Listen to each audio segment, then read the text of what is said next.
Good morning, students. Hope you all are fine and doing well. Today is your Hindi class. Let's open your class 7th Hindi Sadhana. Last turn पे हमने आपका lesson number 1 जितना उठा गगन है इसकी reading करी थी. आज हम कॉपी में इसका संदर्भ सहित व्याख्या करेंगे और आगे की एक्सरसाइज को सॉल्व करेंगे. तो आप सब ने अपनी कॉपी के फर्स्ट पेज पे चित्र बना लिया था जितना उठा गगन है. ठीक है, फर्स्ट पेज आपका जो चित्र इसमें बना हुआ था आप सबने अपनी फर्स्ट पेज की कॉपी के फर्स्ट पेज पे बनाया होगा. कविता लिख ली होगी. अब हम लोग इसकी संदर्भ सहित व्याख्या करने जा रहे हैं. तो फर्स्ट पैराग्राफ है, इतने ऊंचे उठो कि जितना उठा गगन है, डैश डैश डैश इतने शीतल बहो कि जितना मलय पवन है. ठीक है, लिखिए इसमें प्रसंग. प्रस्तुत पंक्तियाँ हमारी पाठ्य पुस्तक साधना भाग 4 से ली गई हैं. इस कविता का शीर्षक इतने ऊंचे उठो है. इस कविता के कवि श्री द्वारिका प्रसाद महेश्वरी हैं. लिख लिया आप सबने. फिर से रिपीट कर रहे हैं. प्रस्तुत पंक्तियाँ हमारी पाठ्य पुस्तिका साधना भाग 7 से ली गई हैं. इस कविता का शीर्षक इतने ऊंचे उठो है. इस कविता के कवि श्री द्वारिका प्रसाद महेश्वरी हैं. संदर्भ लिख लीजिए. संदर्भ हेडिंग डालिए. प्रस्तुत पंक्तियों में कवि ने सभी भेदभाव से ऊपर उठकर समाज में समानता का भाव जगाने की बात कही है. फिर से रिपीट कर रहे हैं. संदर्भ. प्रस्तुत पंक्तियों में कवि ने सभी भेदभाव से ऊपर उठकर समाज में समानता का भाव जगाने की बात कही है. अर्थ लिखिए. प्रस्तुत पंक्तियों में कवि द्वारिका प्रसाद महेश्वरी जी कहते हैं कि हमें नए समाज का निर्माण करना है. नए समाज का निर्माण हमारी नई सोच से हो सकता है और हमारी नई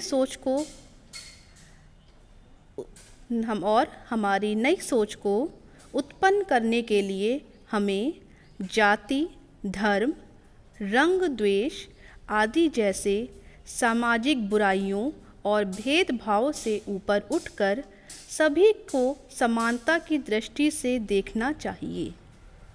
जिस प्रकार वर्षा सभी के ऊपर समान रूप से होती है, उसी प्रकार हमें भी सभी के साथ समान रूप से पेश आना चाहिए.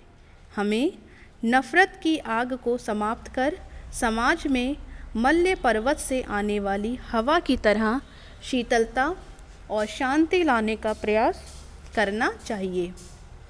लिख लिया आप सबने. चलिए नेक्स्ट पैराग्राफ है. नए हाथ से वर्तमान का रूप संवारो. नए हाथ से वर्तमान का रूप संवारो. नई तूलिका से चित्रों के रंग उभारो. नए राग को नूतन स्वर दो. भाषा को नूतन अक्षर दो. युग की नई मूर्ति रचना में इतने मौलिक बनो कि जितना स्वयं सृजन है. ठीक है, इन पंक्तियों का अर्थ लिखिए. संदर्भ और प्रसंग जो है वो आपका पहले वाला ही रहेगा. आप इसका डायरेक्ट हेडिंग अर्थ डाल के लिख लीजिए. इन पंक्तियों में कवि कहते हैं कि नए समाज के निर्माण में हमें आगे बढ़कर अपनी कल्पनाओं को आकार देकर उन्हें वास्तविक जीवन में लाने का प्रयत्न करना चाहिए. फिर से लिखिए. इन पंक्तियों में कवि कहते हैं कि नए समाज के निर्माण में हमें आगे बढ़कर अपनी कल्पनाओं को आकार देकर उन्हें वास्तविक जीवन में लाने का प्रयत्न करना चाहिए.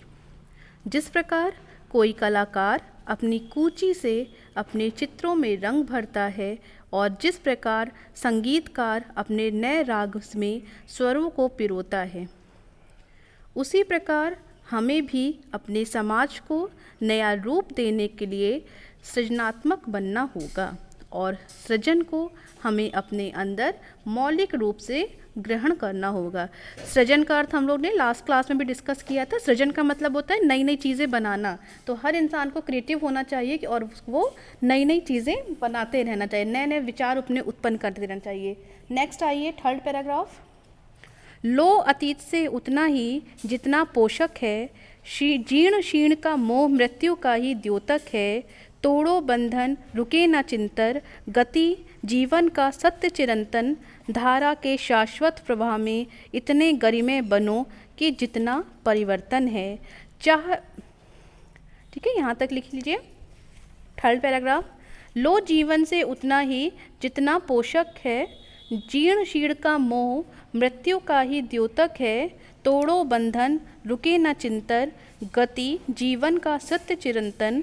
धारा के शाश्वत प्रवाह में इतने गति में बनो कि जितना परिवर्तन है। इसमें लिखिए, इनका संदर्भ और प्रसंग ऊपर वाला ही रहेगा जो आपने सबसे पहले लिखा है। डायरेक्ट अर्थ लिखिए।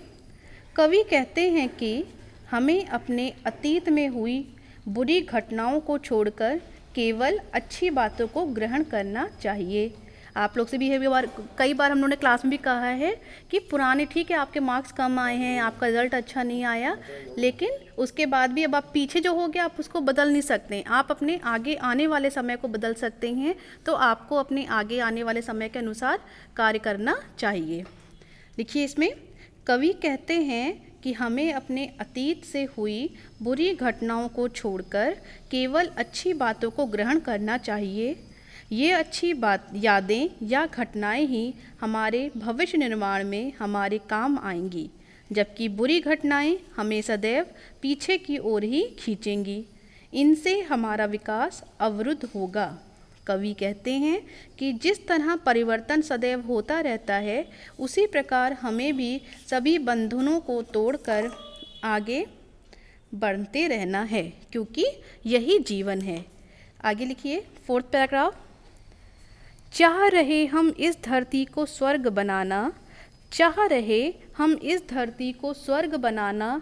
अगर कहीं हो स्वर्ग उसे धरती पर लाना। सूरज चांद चांदनी तारे सब हैं प्रतिपल साथ हमारे। दो कुरूप को रूप सलोना, इतने सुंदर बनो कि जितना आकर्षण है। फिर से लिखिए, संदर्भ प्रसंग पहले वाला ही चले होगा। अर्थ लिखिए। प्रस्तुत पंक्तियों में कवि द्वारिका प्रसाद महेश्वरी कहते हैं कि यदि हम धरती को स्वर्ग की तरह सुंदर बनाना चाहते हैं, तो हमें अपनी कल्पनाओं को मूर्त रूप देते हुए अच्छाइयों को लेकर आगे बढ़ना चाहिए और हम अपने समाज को सभी बुराइयों से ऊपर उठाकर एक खूबसूरत समाज की रचना कर सकते हैं। कवि कहते हैं हमें अपनी सोच और भावनाएं सदैव अच्छी रखनी चाहिए, जिससे एक सुंदर समाज की रचना होगी और वह समाज सदैव विकास की ओर बढ़ता रहेगा। जिस प्रकार हम किसी आकर्षण की ओर खींचे चले जाते हैं, उसी प्रकार अच्छी सोच के साथ हमें खुद को भी आकर्षक बनाना है। ठीक है, तो ये आपका संदर्भ सहित व्याख्या थी। आगे प्रश्न उत्तर आप लोग बुक से खुद देख के करेंगे। आइए हम लोग प्रश्न पे आते हैं।